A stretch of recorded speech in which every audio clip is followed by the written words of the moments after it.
Olá, gente, tudo bem? Sejam bem-vindos a mais um episódio do Nutra Talks.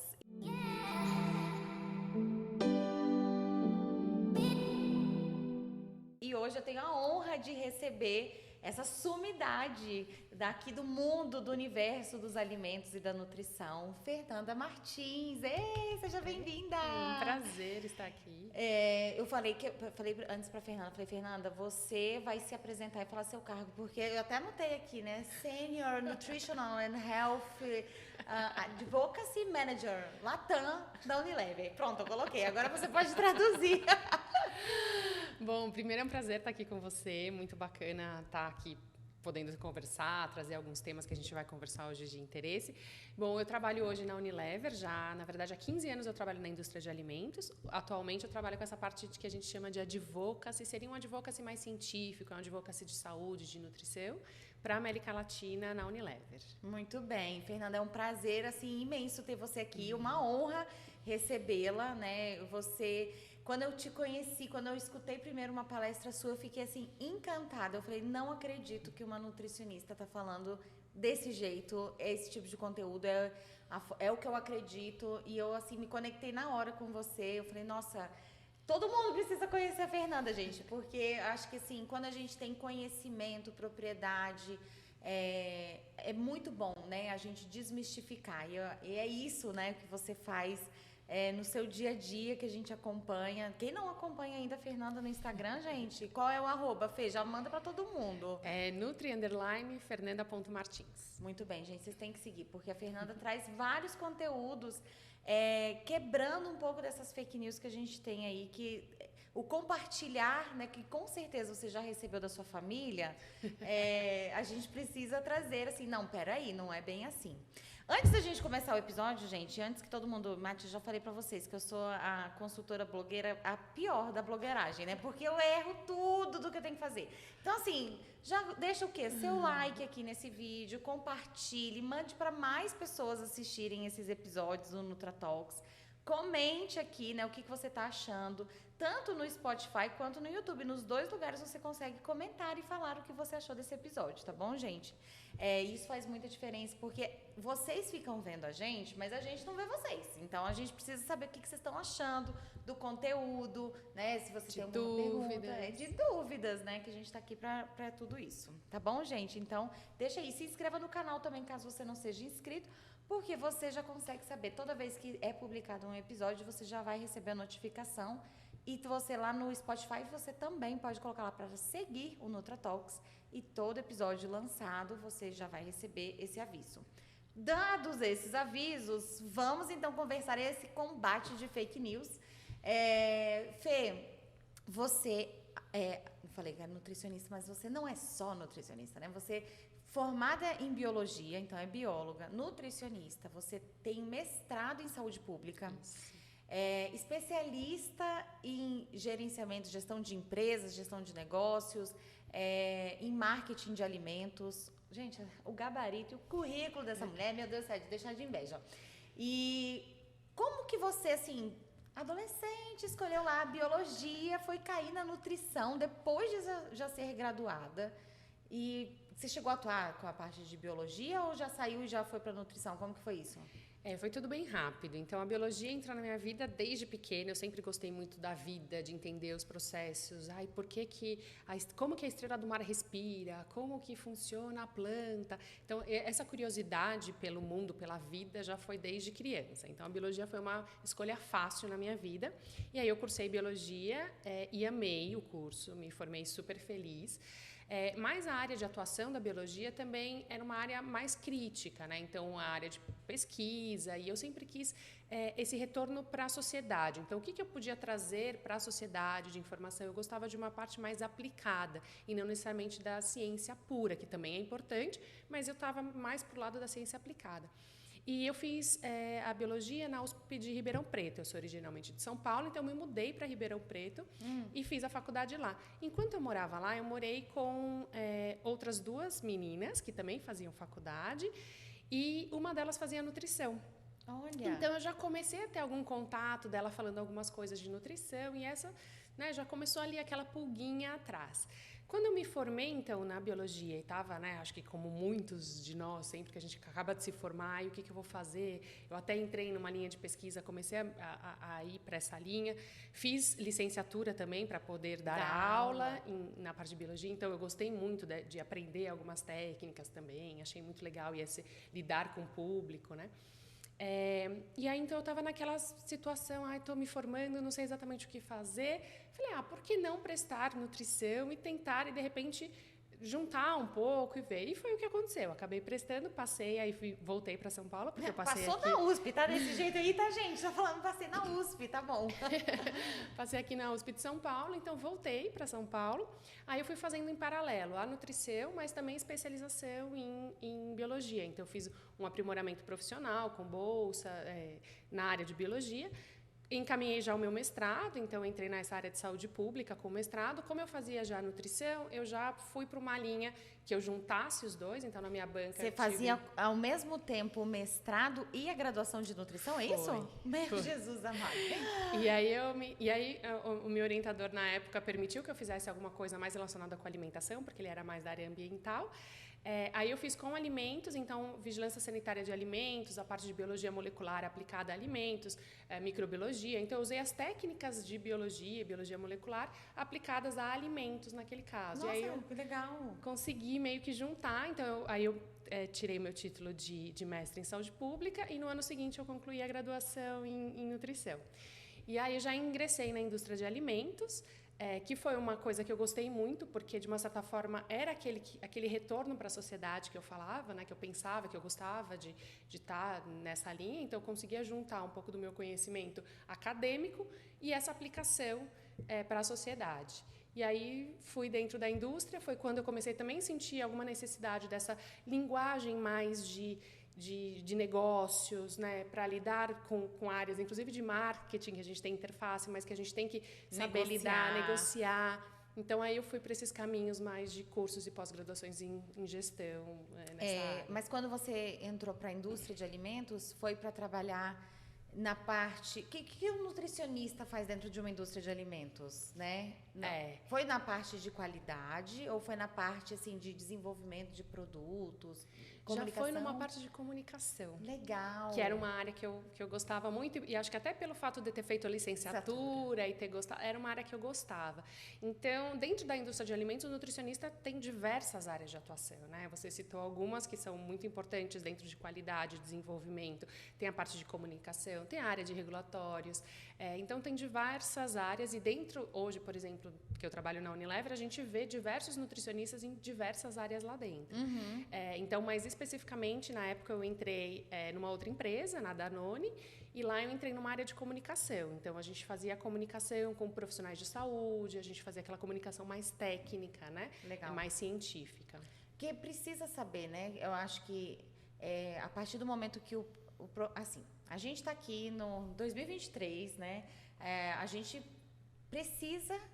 A gente não faz tudo dentro de casa, né? Então, assim, não é todo mundo que tem uma vaquinha no seu quintal para você tirar o leite, para você fazer tudo aquilo que lá antigamente fazia. Então, a gente precisa ir ao mercado, comprar produtos e tudo mais. Tem muita gente bacana que trabalha dentro da indústria, né? A gente estava falando, né? A indústria não é o cara do Monopoly sentado com o bigode e o seu óculos e sua cartola querendo só contar moedinha, né? São pessoas que trabalham dentro da indústria.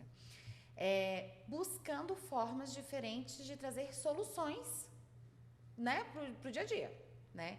E você saber que você tem profissionais em todas essas áreas, que não é assim, nossa, qual vai ser o pão mágico que eu vou fazer para enganar todo mundo? Não, são profissionais que estão ali com formação, né, técnica especializada, pensando em soluções para trazer um bom produto para o consumidor, certo? E aí você acaba tendo, quando a gente fala assim, indústria, né? A gente fala assim, nossa, uma grande empresa. Não, é só uma forma grande de você escalar produtos para você entregar para todo mundo, mas você vê que tem pessoas ali estudando como fazer um produto melhor, como comunicar, porque não adianta nada você ter tudo isso nos bastidores e você não comunicar para quem ou vai influenciar a compra, seja um profissional da saúde, para você saber por que esse produto foi pensado. XYZ. O que tem de diferencial nesse produto e como a gente pode melhorar esse produto, né? Eu acho que acaba que essa atuação do nutricionista pode trazer essa contribuição e tem esse espaço, tem, né? Dentro da... Sim, eu acho que é uma coisa que a gente tem que conquistar cada vez mais. E aí eu até vou compartilhar uma situação pessoal. Eu já sofri muito bullying por trabalhar na indústria, por ser nutricionista e trabalhar na indústria. Então, às vezes, em congresso científico, eu já recebi pessoas falando, você está aqui para roubar informação, o que você está fazendo aqui, você é da indústria. Então, as pessoas, às vezes, confundem um pouco isso, né? Elas acham que o profissional da indústria, ele é de repente, um mau profissional, e não é. E se eu estava num congresso e eu trabalho na indústria, porque eu justamente queria aprender mais, eu queria ver o que está acontecendo para poder trazer esse insight dentro da indústria também e produzir alimentos melhores. Então, eu acho que, eu penso assim, a indústria de alimentos hoje ela é responsável por produzir alimentos para inúmeras pessoas. Melhor que tenha um nutricionista lá, né? Porque já pensou se não tivesse, né? Porque me dá a impressão disso. Algumas pessoas parecem dizer, não devia ter nutricionista trabalhando na indústria. Não, eu sou da opinião de que quanto mais nutricionista dentro da indústria de alimentos, né? Afinal, uma indústria de alimentos, melhor.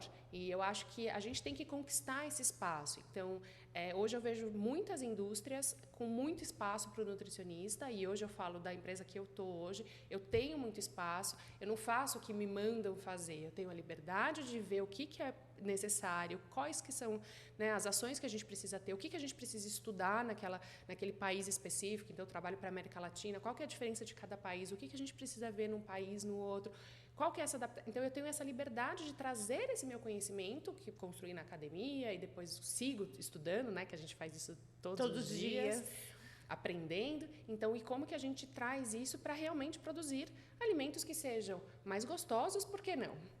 Mais saudáveis, mais nutritivos e mais sustentáveis também. E foi o que você comentou. Se eu tenho um produto que eu desenvolvi, que ele é muito legal e que eu falo, gente, é muito legal esse produto, eu quero que ele chegue a maior número de pessoas possível, para que ele entregue esse benefício para o maior número de pessoas possível. Claro. E é diferente se eu faço algo e eu só consigo chegar em 15 pessoas ou se eu chego em 15 milhões de pessoas. Então, essa escala também, ela vem desse também interesse de chegar com esse produto que você gosta, que você fala, nossa, que legal, em um maior número de pessoas. Eu acho que isso é o impacto em saúde pública. Isso. Não adianta eu ter alguma coisa que é muito legal e atingir um número muito pequeno de pessoas. Eu quero, né, chegar nesse maior número de pessoas. Porque às vezes as pessoas podem, assim, a população em geral, ou quando a gente vê essas comunicações, podem pensar assim, como que a gente vai fazer um produto cada vez pior, que vai prejudicar cada vez mais a população, e eu vou ganhar cada vez mais dinheiro? E você já participou de alguma reunião que o briefing era esse, que era essa pauta? Eu também nunca participei de nenhuma reunião desse jeito. Então, assim, é muito ruim quando a gente acaba vendo a forma como isso é propagado. E, assim, é claro que isso é sedutor. É claro que se você recebe uma manchete desse jeito, você compra, porque você acredita que é uma pessoa... Nossa, é mesmo, olha só, eles estão fazendo isso aqui, eles são do mal mesmo, né? Estão colocando aqui esse monte de ingrediente que a gente não consegue identificar. Olha, vou até comentar, né? Um dia eu estava almoçando, quando a gente ficava num coworking. Aí eu estava almoçando, tinha umas meninas tomando refrigerante, e aí a gente estava conversando, falando assim, perguntaram o que eu fazia. Eu falei, eu sempre traduzo o quê? A gente faz rotulagem, né? A gente faz o rótulo dos alimentos. Então, é porque a indústria coloca essas coisas assim, desse jeito, porque eles não querem que a gente entenda o que está nesse rótulo. Eu falei, olha... Acho que não, hein? Você está um pouco enganada. Não é assim que funciona. Existem regras, né? E aí, quando a gente fala assim, vamos pegar 2 produtos, né? Um feito por uma empresa pequenininha, às vezes até mesmo um empreendedor, né? Individual que está ali, desenvolveu. Tinha uma receita de um bolo muito gostoso que fazia, todo mundo falava, eu quero mais, mais. Começou, se deparou com rotulagem, viu mais ou menos uma coisa no mercado e colocou ele do jeito dele. E fez a sua propaganda. Esse meu produto é sem conservantes, esse meu produto é só ingredientes naturais, é isso e aquilo. Comunica super, né, com o consumidor. Eles se identificam, né? E aí você vem para uma indústria que faz o mesmo bolo, com os mesmos ingredientes, e aí coloca todos os nomes técnicos. Por quê? Porque tem o conhecimento de quais são as regras, né? E quando há uma fiscalização, ninguém desconfia do pequenininho, só desconfia do grande. E é onde, né, tem o maior impacto, tem maior penetração. Então, você acaba batendo mais no grande, né? Mas o grande está fazendo certo conforme a legislação, só que ele não conversa. Eu acho isso muito contraditório na nossa legislação de rotulagem. Eu já falei aqui em vários episódios. Gente, desculpa, mas é a minha verdade. Eu acho que a regra da lista de ingredientes, a regra de quais são as alegações, são nomes extremamente técnicos e que não comunicam. E não é porque a gente não quer que essa informação chegue, porque a gente precisa ter a regra que a gente tem que seguir, certo, Fê? Nossa, do que você falou, eu tiraria vários insights interessantes. Assim, primeiro, a questão da informação que está lá. Realmente, ela é complicada, os nomes são difíceis e eles são regulados e a gente tem que colocar daquela forma se a gente quiser seguir a lei, né? Certo. Mas, por outro lado, também se fala muito, o alimento industrializado, você não sabe o que tem ali. E eu já sou bem do contrário. Eu acho que, na verdade, a gente não sabe o que está numa comida, num alimento que você compra, talvez, ali na esquina ou num restaurante. Aí você não tem o conhecimento de tudo que está ali, a quantidade que está ali. Eu tenho uma amiga que ela tem alergia alimentar, enfim, e ela fala, eu me sinto mais segura consumindo um alimento industrializado que eu tenho na informação na rotulagem do que um alimento num restaurante que cada dia muda, dependendo do chefe que vai fazer a comida. Tá, e a pessoa, normalmente, o atendente, não conversou com o chefe, não sabe dizer o que tem ali ou não. Então, eu acho que esse é um primeiro ponto. Apesar de ser difícil, que tem que melhorar e pode ser melhorada, e eu acho que a gente tem que seguir nessa linha de melhoria sempre, a informação daquele produto está ali. Você sabe o quanto e o que tem. Pode ser um nome difícil, que você tenha que estudar, perguntar para alguém, mas você tem essa informação. Num alimento da rua, no alimento de um restaurante, você não sabe. Esse é um elemento. Outro que você falou é esse do grande, né? Tudo que é grande, indústria grande. Eu acho que a gente tem um pouco isso na América Latina de uma maneira geral. A gente tem governos que são corruptos, a gente tem empresas grandes que às vezes entram em corrupção também. Então a gente vem muito com esse negócio de o grande é do mal, só quer o dinheiro e quer acabar com a população. Então a gente tem meio que esse sentimento genérico enraigado na nossa cultura, né? E que isso acaba, então, favorecendo o pequeno. Então, tudo que é menor, tudo que é pequeno é bom. A partir do momento que virou grande, virou do mal. Então, se você começar a produzir pão de queijo em casa, e aí uma colega sua fala, nossa, que pão de queijo maravilhoso, por que você não vende? Você fala, nossa, vou começar a vender. Aí você é super legal, você produz um pouquinho só, aí você começou a vender, e mais gente começou a gostar do seu pão de queijo, você fala, gente, que legal, então eu vou expandir. Então, eu vou contratar agora pessoas para me ajudarem a cozinhar, a preparar esse pão de queijo, vou contratar um lugar para eu assar, um forno maior para eu assar esse pão de queijo, e vou...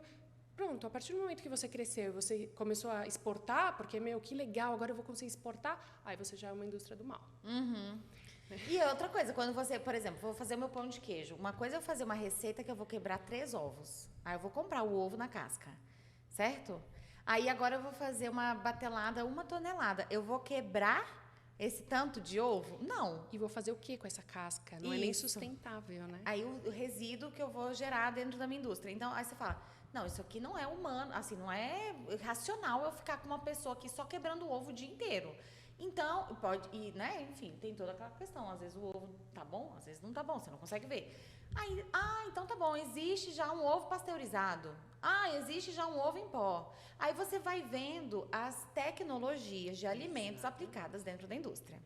E aí a gente vai entrar aqui, né, Fê, no quê? Naquela questão do guia alimentar, que é aquela definição de alimentos processados, ultraprocessados, e que tem uma linha de corte falando assim, o que você faz em casa, o que você compra em casa, se você compra, se você consegue identificar, é um produto bom. Se não, se você não conhece aquele nome, se tem uma lista de ingredientes com mais de 5 componentes, isso daí já é ultraprocessado, isso é um processo que você não faz em casa, é um processo tecnológico industrial, é ultraprocessado, você tem que evitar.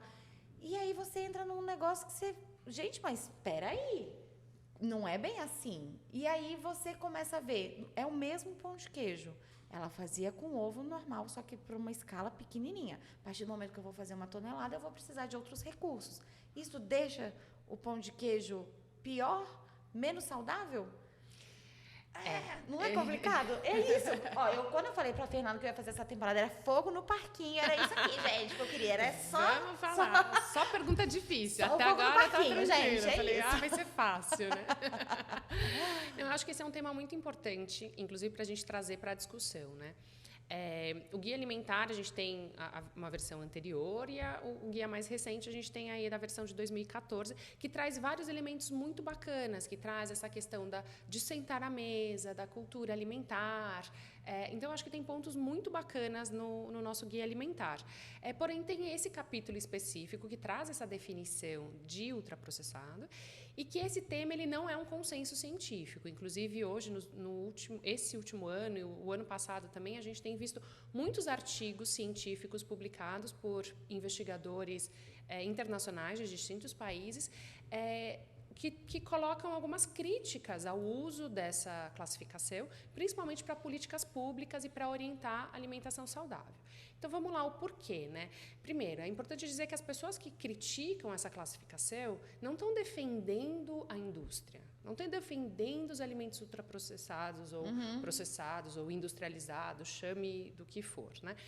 São pesquisadores que continuam suportando que a alimentação saudável ela é baseada em vegetais, em frutas, né, em alimentos in natura, e que trazem isso. O critério continua sendo o mesmo, que vamos dizer, a definição de alimentação saudável da Organização Mundial de Saúde, por exemplo, que ela é adequada em nutrientes, ela é variada, ela tem lá os seus vegetais, suas frutas, e tem baixo açúcar, baixa gordura saturada, baixo sódio. Então, essa é a definição da Organização Mundial de Saúde sobre alimentação saudável. E esses investigadores, eles suportam essa definição. Só que aí o que eles colocam é que a classificação de alimentos ultraprocessados não necessariamente está alinhada com essa recomendação. Então, para você incluir vegetais na sua dieta, você não precisa só ter vegetais in natura da feira cozidos em casa. Você pode consumir esses vegetais também de outras formas, que pode ser, inclusive, mais nutritivo e mais sustentável. E aqui eu vou fazer um parênteses para explicar o porquê, que algumas pessoas falam assim, como assim? O alimento que você compra na feira sempre vai ser mais nutritivo do que um alimento industrializado. Muitas vezes sim, mas algumas vezes não. Por que não? Vamos pensar num tomate. O tomate que você vai consumir em casa, ele teve que ser colhido ainda verde, porque tem todo o transporte, né? A não ser que você plante o seu tomate na sua casa, você colhe ele madurinho e come. Se você é como eu, por exemplo, que tem que ir ao mercado, à feira, ao sacolão para comprar, ele foi colhido verde, ele foi transportado. No mercado, você ainda procura um mais ou menos não tão maduro, se você não vai usar no mesmo dia, né? E leva para casa e ele continua, e aí você consome em casa. Ele colhido mais verde, ele teve menos tempo no pé para receber mais nutrientes. Durante o transporte, enquanto você está esperando, ele está perdendo nutrientes depois também que ele foi colhido. Então, na hora que você vai consumir, ele continua sendo um alimento super bacana que deve ser consumido, mas ele já não tem todos aqueles nutrientes que ele poderia ter se ele tivesse sido colhido na época de maturação e consumido imediatamente. Como que a gente faz, por exemplo, um tomate que vai ser usado na indústria? O tomate que ele vai para a indústria, eu, por exemplo, pego ele no seu pico de maturação, porque você leva imediatamente da colheita para a indústria, para o processamento. Você faz um processo que pode ser um processo que preserva esses nutrientes e você consegue, então, na hora que chega na casa da pessoa, e a pessoa vai consumir esse alimento, ele tem mais nutrientes do que aquele tomate que veio da feira, que foi colhido antes da maturação. E o que eu estou dizendo aqui? Não vamos mais consumir alimentos, tomate fresco vindo da feira? Claro que não. Continua sendo uma recomendação, a gente deve consumir esse alimento in natura. Mas o processamento não torna o pior. Pronto. Ao contrário, pode, inclusive, em alguns casos, para alguns elementos, ser melhor. E, por outro lado, no termos de sustentabilidade, acaba sempre sobrando um resíduo na sua casa. Você vai pôr lixo, a gente não sabe necessariamente se a sua casa tem uma coleta que destina esse resíduo adequadamente. Na indústria, o resíduo, por exemplo, eu adoro suco de laranja espremido na hora. Mas é aquela casca, fica aquele monte de casca de laranja. Na indústria, a indústria consegue utilizar essa casca para tirar a pectina, por exemplo, que vai ser usado no outro produto, e para gerar energia. Então, você acaba usando o produto integralmente. Então, até do ponto de vista sustentável, você acaba tendo alguns benefícios. Então, a questão não é competir o que é melhor, o que é pior. Os dois podem fazer parte, né? E devem, né? Fazer parte desse todo. E aí, quando a gente coloca o conceito do ultraprocessado, você colocaria esse que é industrializado como ruim. Porque é isso que acaba sendo meio que no geral. É algo para ser evitado, é a maneira como você olha para esse alimento. Né? Exato. Porque uma vez que o guia recomenda que se evite alimentos ultraprocessados, você está inferindo, então, que eles são ruins para a sua saúde. Sim. Por isso que você deve evitá-los. E aí, quando a gente começa a ver alguns casos específicos, e é isso que esses autores, esses pesquisadores internacionais estão trazendo, não faz muito sentido. Por exemplo, em alguns países, o pão de forma integral, com fibras, é a principal fonte de fibra da alimentação da população.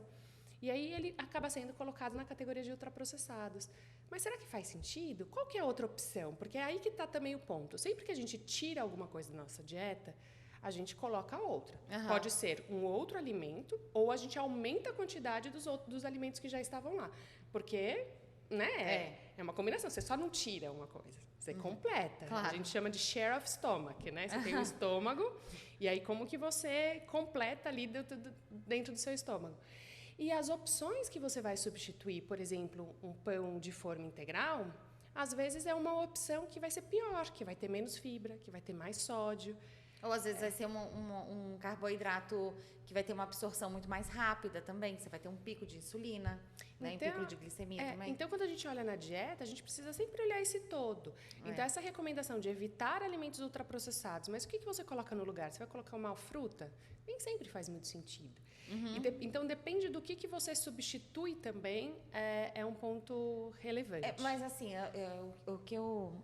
Esse negócio, um post que você fez que eu achei muito legal, que foi da banana. Era banana, né? Tem banana, abacaxi, mas tem a banana. Assim, lá uma das definições do que é um alimento ultraprocessado é essa questão da lista de ingredientes, né? Então, se você... E eu vejo, gente, desculpa, eu vejo muito esses vídeos, no carrinho da Nutri, esse aqui é minha escolha, ele tem 3 aditivos, esse aqui eu não vou escolher, porque ele tem 4. Gente... Baseado no número de aditivos, você vai falar que um alimento é saudável, não é? Você nem entende por que você tem ali aqueles aditivos. Às vezes, você pode ter os 3 aditivos e ser ruim, vamos dizer assim, e você ter 4 e ser bom, porque as escolhas dos aditivos, o que conversa com aquela característica daquele produto, mas não pelo número de aditivos que você coloca. Então, esse olhar por número de aditivos ou pelo número de componentes que você tem na lista de ingredientes, se você for pensar, sei lá, numa granola, sei lá, tem 10, 15 ingredientes dentro daquele produto, ele é ruim. Essa visão, né, assim, é isso que eu digo, assim, quando você faz esse tipo de associação, acaba sendo ruim porque acaba sendo raso. Então, se você não se aprofunda no porquê daquilo, acaba, em vez de instruir, você acaba confundindo mais ainda. Então, quando você trouxe, né, o post lá, tá bom, vamos olhar aqui a banana, é só banana. Mas se eu tivesse que trazer uma lista de ingredientes para essa banana, quantos ingredientes teriam dentro dessa banana, né? Foi mais ou menos isso o seu post. Isso. E eu acho que isso traz um pouco do conceito da química, né? Porque hoje em dia as pessoas falam, não, no alimento industrializado tem muita química. Tudo tem química. Né? Então tem um pouco disso. Tudo realmente tem química. A água que a gente está bebendo aqui, H2O, é uma molécula química. Então, realmente, tudo é química, mas a gente vê até muitos influenciadores ou muitos profissionais que acabam ficando nesse conhecimento mais raso, usando isso até como uma quimiofobia, que a gente chama. Sim. As pessoas hoje têm medo do que é química, né? Que esses nomes diferentes. Mas muitos dos aditivos que a gente usa, né, que é um pouco do que você estava colocando, eles são simplesmente substâncias que estão naturalmente presentes em outros alimentos. E talvez não seja tão corriqueiro para você, mas a gente compra o fermento em pó, que é para fazer um bolo, ele é um aditivo. né? Isso que eu acho muito interessante, porque a própria definição de aditivos que a gente tem, ela também, dependendo da forma como é interpretada, como é colocada, ela pode gerar algumas dúvidas, porque é toda e qualquer substância adicionada ao alimento que não tem a função de nutrir. Aí as pessoas falam, claro, Fernanda, mas por que você vai adicionar alguma coisa que não tem a função de nutrir no alimento? É um alimento, se não tem a função de nutrir, não tem que estar lá. Aí a gente fala, bom, você já fez um bolo, né? Um pão? O fermento químico, por exemplo, que você adiciona, ele não tem a função de nutrir. Ele não vai deixar mais nutritivo, né? Ele tem uma função tecnológica. Então, quando a minha avó adicionava urucum na comida, não é a função de nutrir, é a função de deixar mais bonito. E é, hoje, um aditivo corante, se você usa... Né, e às vezes para dar um sabor também, né? Você tem um sabor. Essas são as substâncias que não têm a função de nutrir. E tudo bem. E a gente está acostumado, a gente usa em casa. Só que da forma como é colocado, os aditivos e tal, então gera esse medo na população. E muitos aditivos são simplesmente substâncias normais, como a gente estava falando, né? Então, por exemplo, você faz uma salada de frutas em casa. Aí você fala, nossa, ela escurece muito rápido. O que eu vou fazer para não escurecer a banana tão rápido ou a maçã tão rápido? Vou jogar suco de laranja.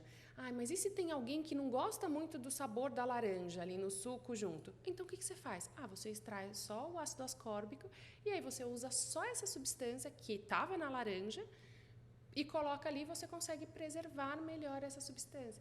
Quando os antepassados usavam sal na carne, a nossa carne salgada. Claro. O que era isso? Um conservante. Né? É que o sal ele é também usado como tempero, então a gente não usa tanto da denominação de conservante. Mas era um conservante. O próprio açúcar. Você faz a geleia. Né? A geleia de fruta é para isso. É um conservante. Só que as pessoas, não, mas se tem conservante, então não é bom. Não, conservante é uma função tecnológica. Não tem a ver com a qualidade, com o papel daquela substância no seu organismo. Tem a ver com o papel daquela substância no produto. Não, e outra, né, Fê? Essa questão do conservante, que todo mundo fica lá, sem conservante, sem conservante. Sim, mas você usa vários outros aditivos que também vão preservar o alimento com outras ações, né? Mas, recentemente, né, a gente teve aquela divulgação do caso de uma consumidora lá do Distrito Federal que acabou consumindo um produto artesanal comprado numa feira e que acabou tendo botulismo. Teve agora recentemente também na França. Também, né? Com uma morte. Com morte ainda. E é isso, né? Essa questão, se você for juntar esse preconceito de ultraprocessados, o que você faz de procedimentos mais tecnológicos na indústria, para você fazer o quê? A preservação, a conservação dos produtos. E junto com essa questão do uso de aditivos, que as pessoas querem tudo mais para o natural, mas não é sempre que tudo extremamente natural vai ser bom, porque pode trazer algum tipo... E a bióloga aqui, né, ela vai saber mais do que ninguém para falar sobre isso. Não, eu até brinco, porque tem essa questão a mãe natureza, o natural, como se a natureza fosse uma mãe que nos dá tudo perfeito. Claro, a gente usa a natureza é a nossa fonte de recursos, a gente precisa dela, sim. Sim. Mas eu não colocaria a natureza como nossa mãe, porque mãe a gente acha que é aquela que vai te ajudar, te proteger, te cuidar. Agora, qualquer um que já tenha visto algum desses tipos de reality shows aí, de largados e pelados, sabe? Assim? Adoro! Gente, a natureza não é tão fácil assim. Não, ela é bem cruel. Vai lá na natureza sozinho, sem nada, e tentar sobreviver, achar comida, achar água. Então, assim, a gente tem esse culto do natural, desde pequena, a mãe, natureza. Claro, a gente tem que preservar, a gente tira os nossos recursos, né, da natureza, mas a natureza em si, ela não foi feita para nos fazer sobreviver. A gente é que sobrevive apesar das dificuldades da natureza, né? E a questão específica do botulismo, eu acho muito importante, porque, assim, a gente já conhece o Clostridium botulinum, a gente sabe como nos proteger dele, a gente sabe como evitar. Então, a gente não deveria ver casos hoje com isso. Então, é muito triste. Essa pessoa de Brasília ficou 1 ano no hospital, muito tempo na UTI, tem sequelas até hoje, ficou tetraplégica. Então, assim, é muito triste a gente ver casos como esse. Por ter comprado um molho pesto. Molho pesto ainda, gente. E aí inofensivo, vamos dizer assim. Não é? Numa feirinha de produtos orgânicos naturais. E aí você fala, em vez de comprar um molho pesto industrializado, porque aquele industrializado é ultraprocessado, eu vou pelo natural, alguém que fez em casa com uma boa intenção, que pode ser o mesmo caso do pão de queijo. Sim. Começou a produzir, as pessoas gostaram, falaram, nossa, vou começar a vender. E com muita boa intenção. Então, mas às vezes essa boa intenção, ela vem junto de falta de conhecimento, de falta de recursos, de equipamentos. Às vezes até mesmo falta de higiene, gente. A gente sabe que isso acontece. Pode ser. Né? Mas pode ser que a pessoa teve a super boa intenção em tudo, né?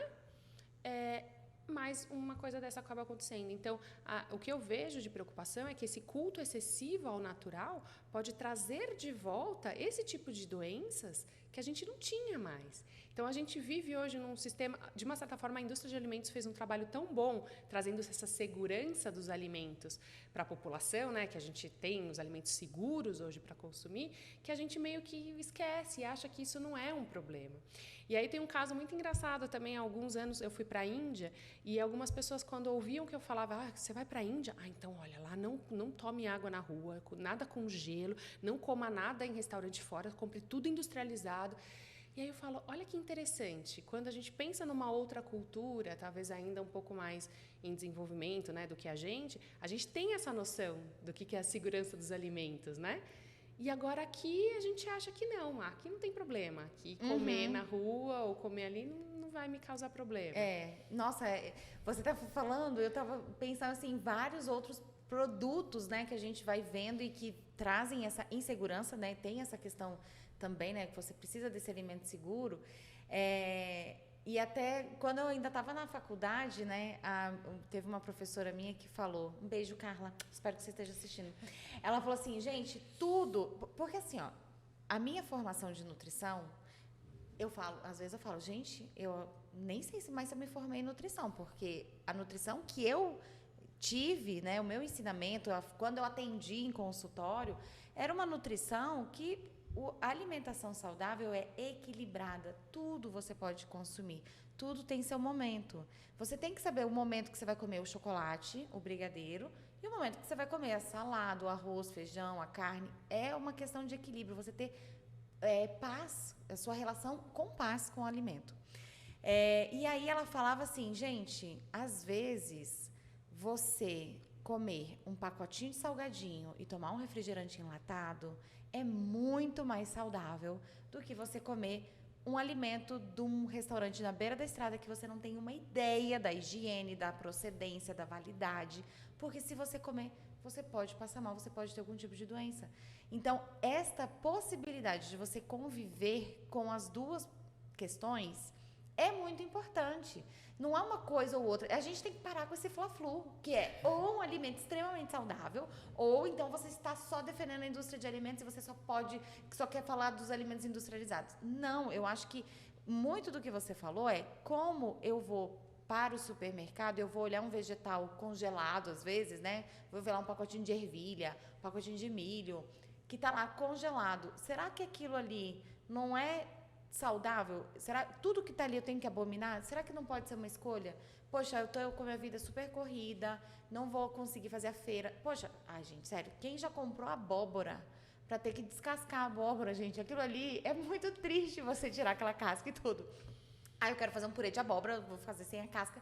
Aí você vai lá na gôndola, você vê, poxa, tem uma abóbora descascada congelada que você só fez o quê? O branqueamento. Você pegou, descascou, cortou, fez o branqueamento, congelou, você vai fazer em casa. Gente, facilita a vida. Por que a gente tem essa cultura de que tudo que é facilitado tá errado? A gente tem que parar de se penalizar, gente, pelo amor de Deus, né? É muito isso. E é muito engraçado também porque se coloca muito que a indústria favorece um ambiente obesogênico, que eles falam. Nossa, que seria um ambiente que favorece a esse consumo de alimentos mais indulgentes.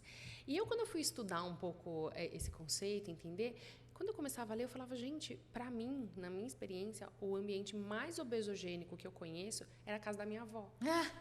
Porque era quindim, cocada, bolo, tipo, tudo. E tudo, não, come, filha, come, porque senão, né, desfeita, parece que não quer. Aí eu falo, gente, então assim... Come tudo que tá no prato, hein? Não pode deixar comida no prato. E ela não usava os industrializados, ela fazia tudo em casa. E isso não quer dizer que era uma comida saudável. E aí vem um dado de um estudo também que eu achei muito interessante, que fizeram com merendeiras da escola. Então, as pessoas que cozinhavam em escolas. E elas tinham o IMC, ou seja, o índice de massa corporal, maior do que o resto da população em geral, na categoria delas. Então, essa questão, se você sabe cozinhar, você tem uma alimentação saudável, talvez não necessariamente. Claro que o IMC não é só ligado com a alimentação, tem outros critérios, mas também não dá para falar que se você sabe cozinhar, que era o caso delas, que cozinham, né, que sabem cozinhar, vão ter uma alimentação sempre melhor. Ai, você sabe, Fê, que eu queria muito que tivesse uma linha de pesquisa, juro, que avaliasse o valor calórico das receitas dos programas matinais da televisão brasileira. Ótimo ponto. Porque, gente, se você passar uma manhã assistindo, só tem receita extremamente calórica. Aí você fica olhando, tipo assim, vou olhar. Quem que não fica com vontade de fazer aquela comida? Vou fazer. Quando? Amanhã no almoço.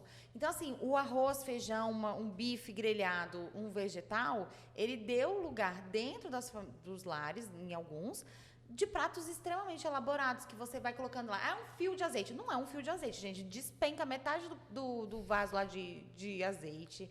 É fritura, é indulgências, né? Cada vez mais receitas, cada vez mais indulgentes. O que viraliza no TikTok, por exemplo, são, assim, absurdos de comidas que você fala, não é caseiras, possível. Caseiras. E aí... Essas não têm selo de lupa de alto em açúcar adicionado, gente. E esse é um ótimo ponto, Luísa. Inclusive, eu vi 2 ou 3 artigos científicos publicados também, e que eles trazem justamente essas receitas dos chefs. Então, livros de receitas de culinárias. Quero esses artigos, então. Vou te passar. E eles fizeram esses cálculos. E eles compararam com receitas, então, essas receitas dos chefes, né, famosos, com receitas, com produtos do supermercado similares. E eles viram o que você acabou de falar. A conclusão foi que os alimentos industrializados prontos, eles estavam mais próximos das recomendações nutricionais do que as receitas caseiras. E isso em outros países que não em Brasil. Mas para o Brasil é ainda mais importante esse ponto, porque a gente tem dados, inclusive da POF, a pesquisa de orçamentos familiares, né, os dados extraídos da POF, que mostram que o maior consumo de açúcar e de sal da população brasileira vem da adição durante a preparação, durante a cozinha, né? Ou então ali temperando salada, colocando no café. Foi você que compartilhou também da menina do Big Brother, não foi? Foi 5 colheres de café, porque sempre você pergunta, consome com açúcar? Ah, não, mas eu ponho só um pouquinho. E aí, quando você está num reality filmado o tempo todo, 24 horas por dia, aí você vê o consumo das pessoas. Eu fiquei né? chocada, eu falei, não é possível que ela tomou aquele café e achou bom, gente, era muito açúcar. Mas eu acho que isso é um reflexo, né, disso, porque às vezes a gente fala com dados, o maior consumo está na adição e preparações. E as pessoas falam, não é, do alimento industrializado. E eu acho que esses exemplos visuais, né, que a gente viu ali aquela pessoa colocando, nos traz um pouco à luz disso. Então, assim, hoje em dia, é bem o que você falou, um bolo caseiro, provavelmente, eu tenho alguns cálculos disso também, um bolo de um site de receitas famoso, tem mais açúcar, mais gordura saturada do que o bolo industrializado. Você pode até falar, claro, o bolo caseiro é muito mais gostoso. Pode ser mesmo. E deve Por isso ser. mesmo. Por isso mesmo. Por isso que ele faz açúcar. Exatamente. Então, quando eu falo, se eu dou uma orientação para a pessoa, não consuma esse produto industrializado, e aí provavelmente ela pode substituir, então, por uma versão caseira daquele produto, ela provavelmente, com base nesses dados, vai estar colocando mais açúcar e mais sal na sua alimentação. Será que isso vai ser melhor para ela? O que isso não... Vamos, assim, para deixar todo mundo muito claro. Você tinha falado um pouquinho mais cedo da questão da melhoria contínua, né? Da questão da nossa legislação de rotulagem.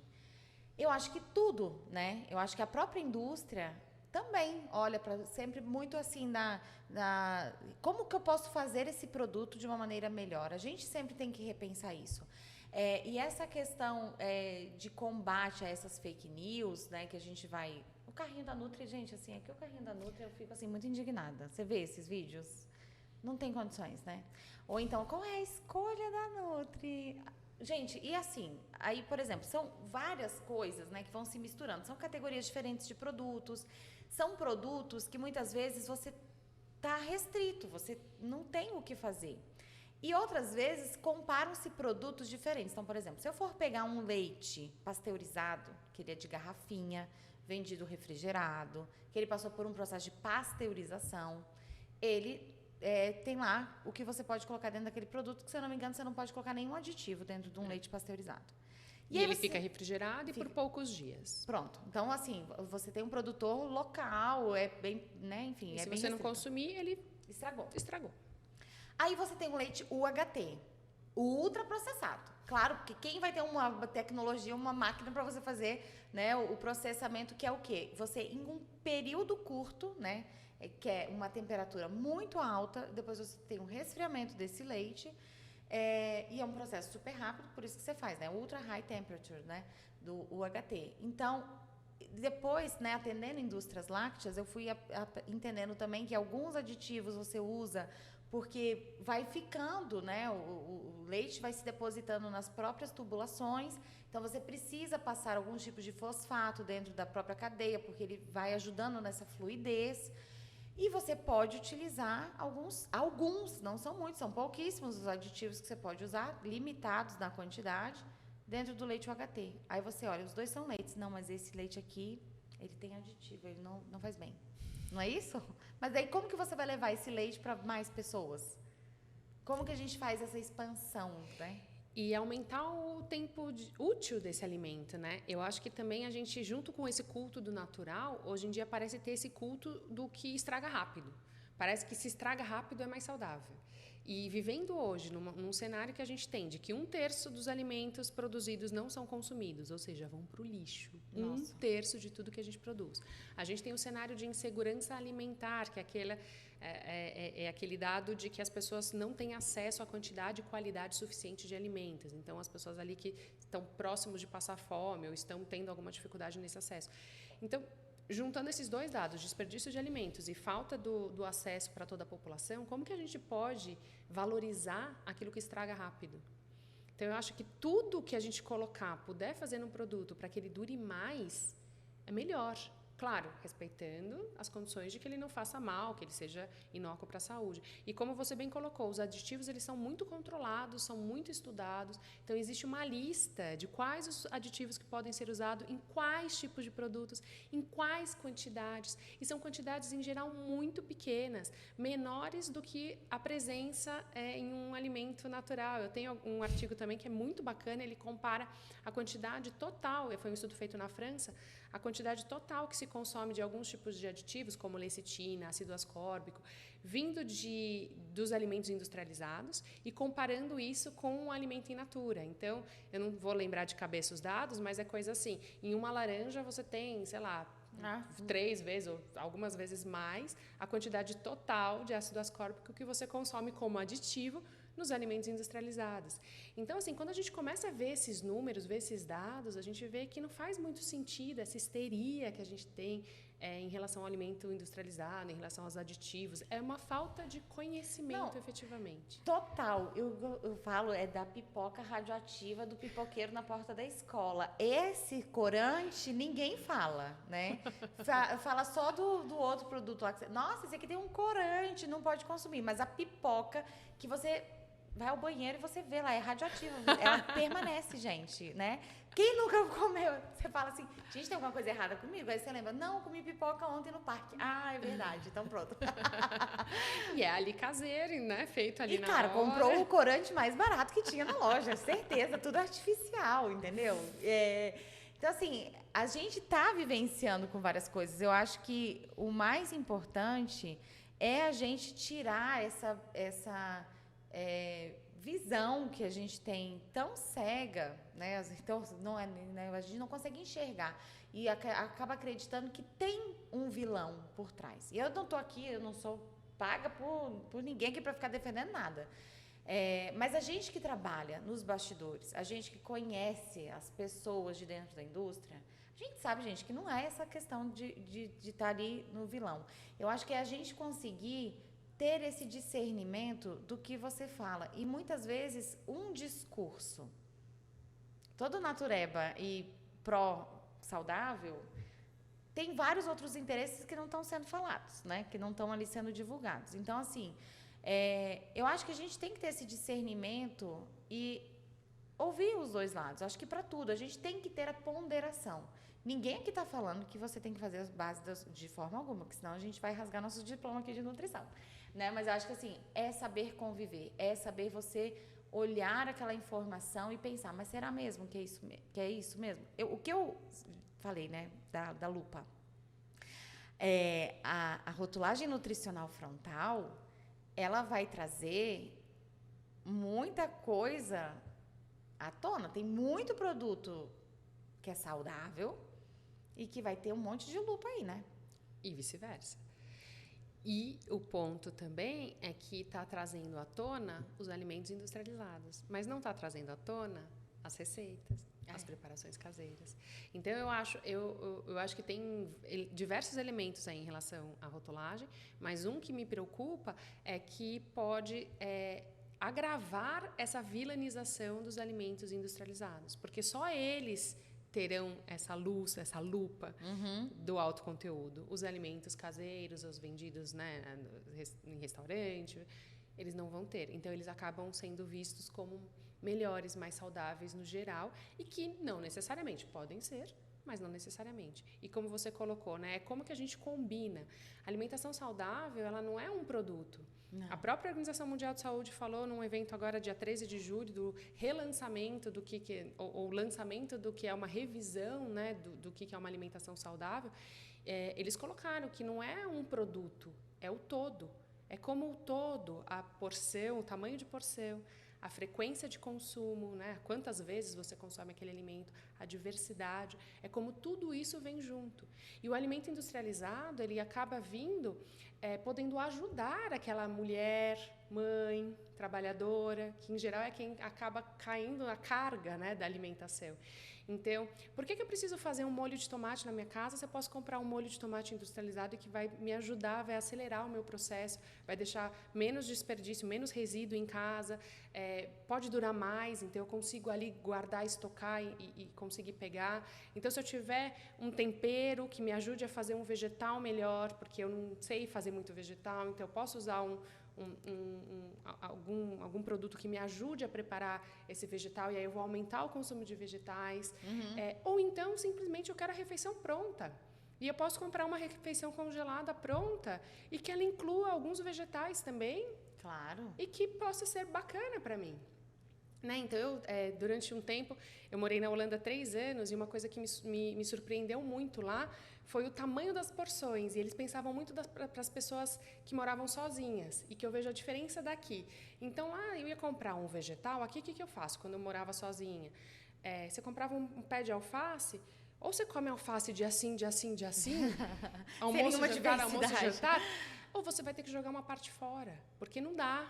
Então, se você quer fazer uma salada, eu não conseguia fazer uma salada variada comprando os produtos, porque vinha tudo grande. Sim. Então, eu acabava desperdiçando. Então, o que era? Um dia era alface, outro dia era tomate, outro dia era pepino. Mas eu não podia fazer uma salada grande com tudo. Então, a gente também não tem muito essa cultura do sozinho, né? Do viver sozinho. E lá você podia... E lá tinham as porções menores, saladas individuais mais prontas. Agora, no Brasil, a gente já vê um pouco. Aqui em São Paulo, a gente consegue ver, né? Um pouco, mas não é tanto com esse foco. Mas, assim, a gente tem dificuldade também. Tem muitas dificuldades. Mesmo que você queira fazer em casa, todo dia, você tem dificuldades. Então, por que não conciliar, que é aquilo que você estava falando? Não é um ou outro. Não é esse é melhor, esse é pior. É como que eu junto tudo e faço essa alimentação saudável caber no meu tempo, no meu gosto, no meu bolso.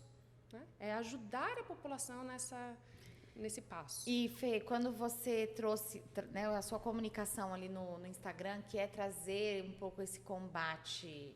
Não sei se era a sua missão ali original, mas assim, você acaba trazendo um contraponto para algumas verdades que são ditas e disseminadas. A sua intenção sempre foi... Você ficava indignada com isso? Me fala, como que você criou essa ideia? Gente, peraí, vamos colocar ordem aqui na casinha. Eu acho que eu tenho um propósito, né? Eu fiz alguns trabalhos de entendimento de propósito de vida e eu hoje, na minha fase, estou num propósito que eu vejo como é empoderar as pessoas a tomarem suas próprias decisões para uma vida saudável e sustentável.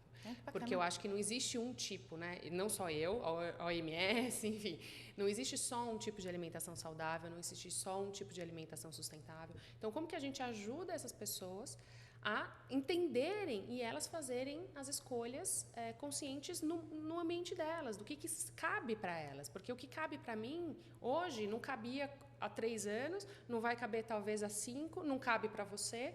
Então, é como que a gente traz tudo isso, né?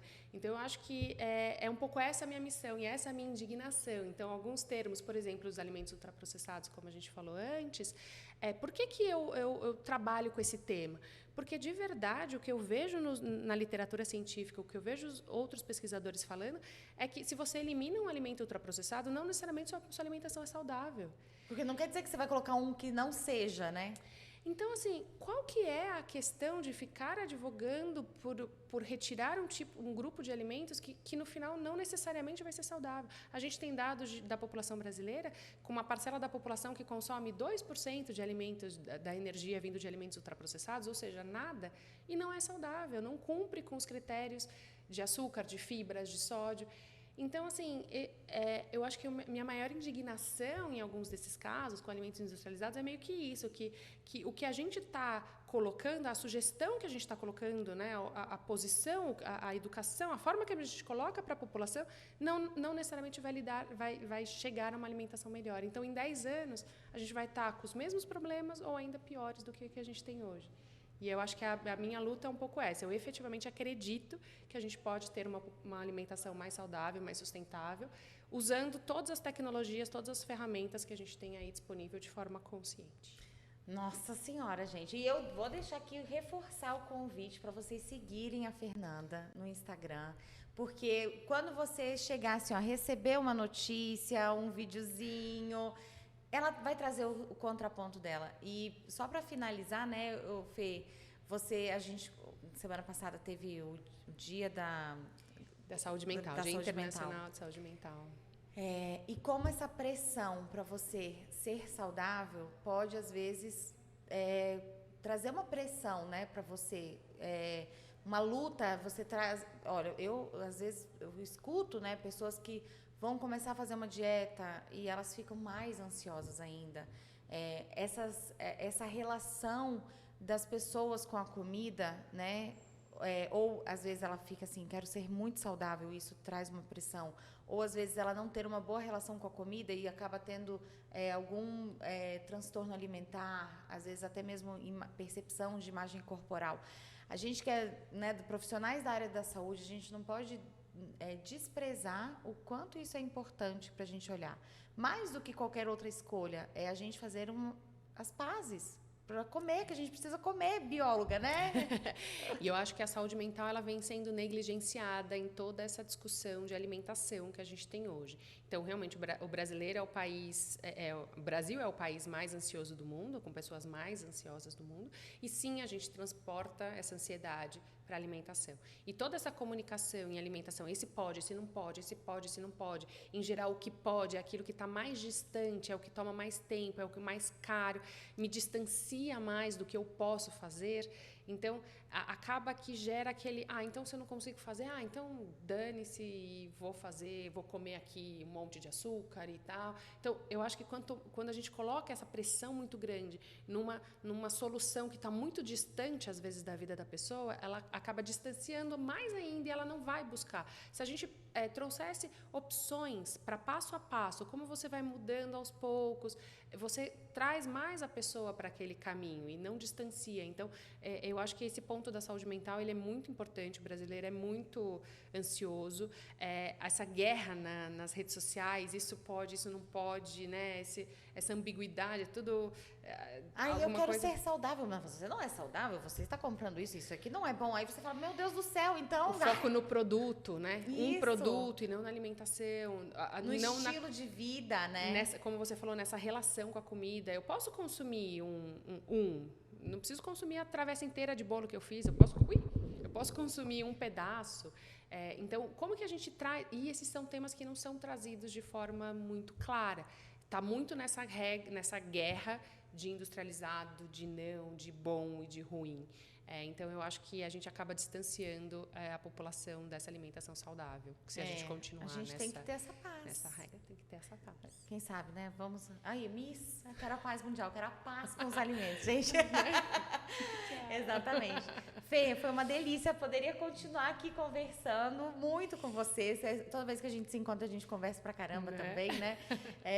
Mas é sempre muito gostoso trazer, assim, escutar essas provocações que você traz, né? Eu acho que elas fazem a gente pensar de uma maneira diferente. Não quer dizer que a gente precise mudar todas as nossas questões, mas eu acho que a gente estar aberto para outro tipo de opinião, outro tipo de ponto de vista, isso traz uma contribuição e um crescimento, uma reflexão que é muito necessária. E continue aí com o seu trabalho, com seus posts, suas inspirações, porque eu acho que isso é muito fantástico. E eu quero agradecer mais uma vez a sua presença aqui no NutraTalks. Foi tranquilo, né? Foi até... E é isso, gente. E espero que todos vocês tenham gostado, tá? Eu que agradeço também. Acho que esse trabalho é incrível de trazer também relevância, vozes de lugares diferentes para a gente aprender, né? Que eu acho que é sempre isso. Quando a gente trabalha com pessoas de formações diferentes, com visões diferentes, a gente também aprende, enriquece. Eu acho que a ideia aqui era contribuir e sempre, de novo, né? Deixar informações para que cada um possa fazer a sua melhor escolha. Isso, exatamente. Fê, muito obrigada. Espero que vocês tenham gostado. Deixa um comentário aqui, tá bom, gente? A gente se vê no próximo NutraTalks, viu? Tchau, tchau.